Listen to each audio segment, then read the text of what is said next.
Hooey! Okay, welcome to a new episode of Nate's MMA Corner. I am Nate, and if you watch my show, you're in my corner. So today's episode is a post-fight show for Swanson versus Stevens. That's Cub Swanson versus Jeremy Stevens, for those of you that don't know. Okay, and I got my true MMA shirt representing Cub Swanson's gym with his shirt. If you haven't seen his gym, go check it out in Indio, California. It's a great gym. A lot of good instructors there. Anyways, so yeah, this was a post-fight. This is a post-fight show for this main card, and let's get started with the main event, which was Cub Swanson versus Jeremy Stevens. Yeah, I called this fight. Yeah, Cub Swanson, he won by unanimous decision. And I actually ran into the jiu-jitsu coach at True MMA, which is run by Swanson, and I told him, I ran into him at a shop in town here, and I told him, I said, you know, I think Cub's going to win by unanimous decision. And he's like, no, I think he's going to win by third round submission. I said, no.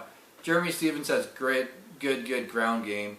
And his stand-up is, you want to be careful, and Cub Swanson would be, he would be smart enough to be careful on the stand-up, and he would land more strikes. And Jeremy has a chin, so it's going to be hard to knock him out, it's going to be hard to submit him, and it probably won't even go to the ground. Probably be Cub landing more strikes per round, which, nothing wrong with that. You know, win's a win. And Cub got a good win here, and he definitely deserves the title shot now. And yeah, it's pretty amazing. That's exactly what happened. You know, I called it. That's exactly how it played out.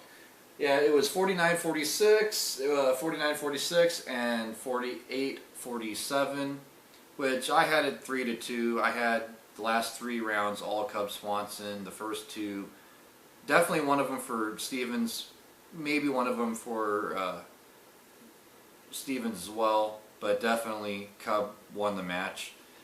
And it goes to show you how tough both these guys at featherweight are, and they're both definitely going to go places. Yeah, big fan of both. So yeah, it was a great fight. Enjoyed it. It got fight of the night. I'm glad it did.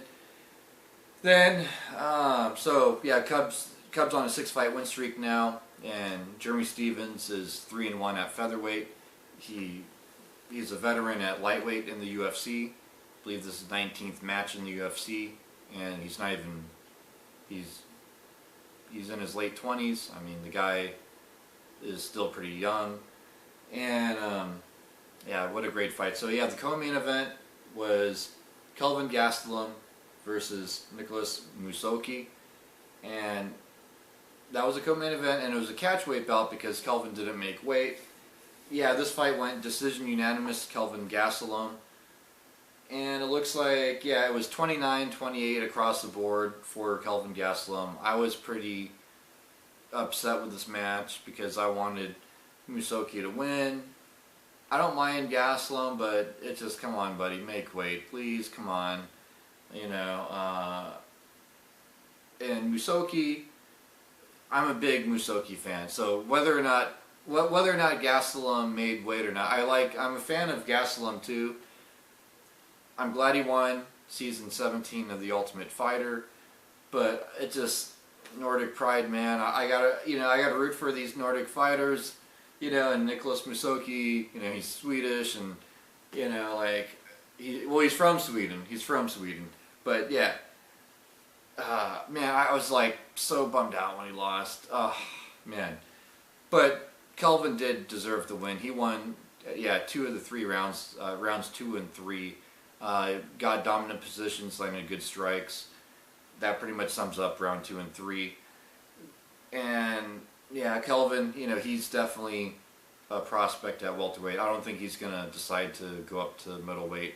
I think he'll stay at welterweight. He's just going to figure out how to get to 170 from now on. He doesn't want to let himself down and his fans down, I'm sure. So, good job, Kelvin, though. Happy for you, bro. Then, in a middleweight clash on the main card, we had Cesar Ferreira and Andrew Craig. And this fight, oh man, oh, it's one of those, you want $1 million, but you know it's not going to happen. I wanted Andrew Craig to win so bad, but I knew it wasn't going to happen. And when they announced this match, I was like, no. I mean, with Cesar coming off a loss, he's motivated to win. After he lost to CB Dalloway, he's motivated to win this match. Andrew Craig doesn't have the cardio to keep up with a guy like Cesar. I think if Andrew Craig works on his cardio and he works on his striking accuracy, then he can land his heavy hands and definitely get some good knockout wins or win a clear decision, because Andrew Craig has good MMA wrestling and good jiu-jitsu skills. I believe he's a brown belt. So yeah, oh man, it just breaks my heart. Andrew Craig is one of my favorite middleweights.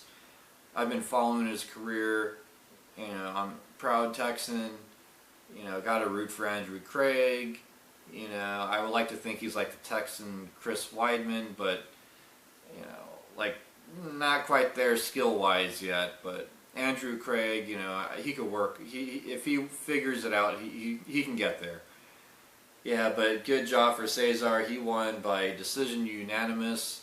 But Andrew Craig almost got a knockout in the last part of the third round. Andrew Craig landed some good kicks and then was starting to tee off with his heavy right hand, landing a good hook or two.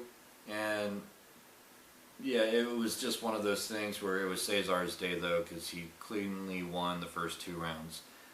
Then also on the main card, in another featherweight match, we had Ricardo Lamas versus Hakron Diaz. Yeah, I figured Ricardo Lamas would win this. Yeah, it was decision unanimous. It says Ricardo Lamas is ranked in the top 5 featherweights for a reason. He is talented, he has good striking, insanely good wrestling, and great submission defense, and he can submit people. And Hakron Diaz is talented, but he's not quite there yet. He's a protege of Jose Aldo, but he's very much like Jose Aldo, but he's not quite the skill level of Jose Aldo just yet, but give him some time. And then also on the main card, we had a middleweight bout with Clint Hester and Antonio Braga Neto. Yeah, this was decision split because Braga Neto, he got some good dominant positions in the first round. I believe he got the back of Clint Hester in the first round, and he was teeing off, I think it was a mount, I believe, and it was a good fight for Clint Hester, who's now, I believe, 4-0 in the UFC after his stint on Ultimate Fighter Season 17.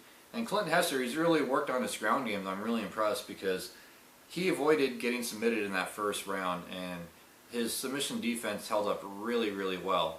Last time I checked, he was a purple belt in Brazilian Jiu-Jitsu. And I think after a performance like that, his Jiu-Jitsu coaches should maybe test him for a brown belt, or if he's a blue belt, purple belt, so forth. Yeah, Clint Hester though, he definitely knows he needs to work even more so on his ground game because it's MMA and not boxing. And Clint Hester knows he has a good boxing though, and he did a boxing clinic in rounds 2 and 3 on Antonio, and it was a good win. He really rocked Antonio. This was one of the more action-packed fights on the main card. Yeah, middleweights usually put on fairly good fights. So good job, Clint Hester. Happy for you, bro. Then to kick off the main card, we had a lightweight bout with Joe Ellenberger and James Muntasiri. Yeah, Joe Ellenberger, this was his big debut. He's a brother of Jake Ellenberger, twin brother. They don't look alike though, but yeah, twin brother of Jake Ellenberger. And Joe Ellenberger, he's a talent to look out for. But he was kind of getting gassed and getting kind of worn out in this fight. But outside that, he looked pretty good. He started to realize that he needed to use wrestling in round 2 and 3 because he got rocked in that first round by James. And yeah, James was landing some good shots in that first round, using some good boxing skills to the head. And yeah, Joe realized that he's a wrestler like his brother, and he started getting takedowns and dominant positions and just controlling the fight and scoring those points. And he won by split decision.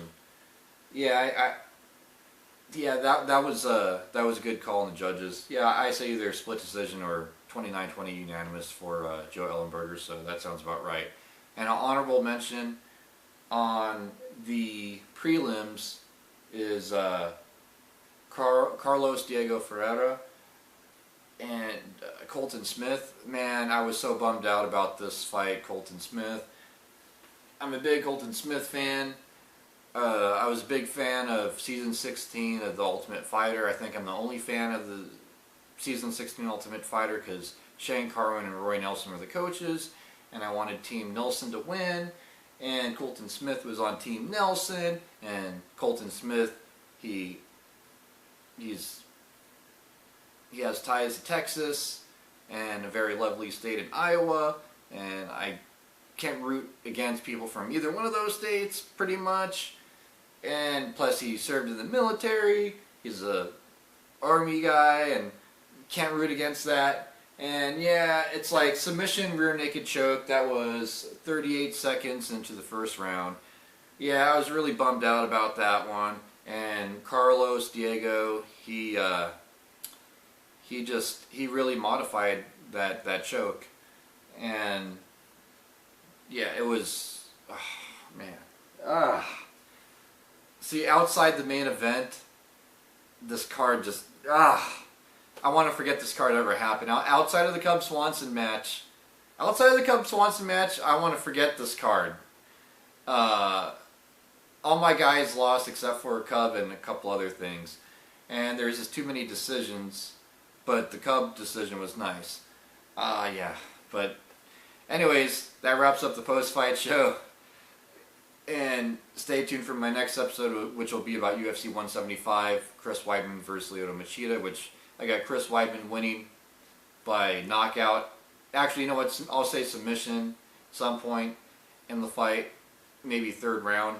And I got Ronda Rousey defending her belt against Alexis Davis by TKO due to cuts in the third round. And then Stefan Struve, I got him winning by knockout in the first or second round against Matt Mitrione. And yeah, you got a good heavyweight clash there. And then women's bantamweight title fight with the Rousey match and middleweight title fight with the Weidman match. Sparks gonna fly. Catch it on pay-per-view. It's gonna be great. And until then, see ya.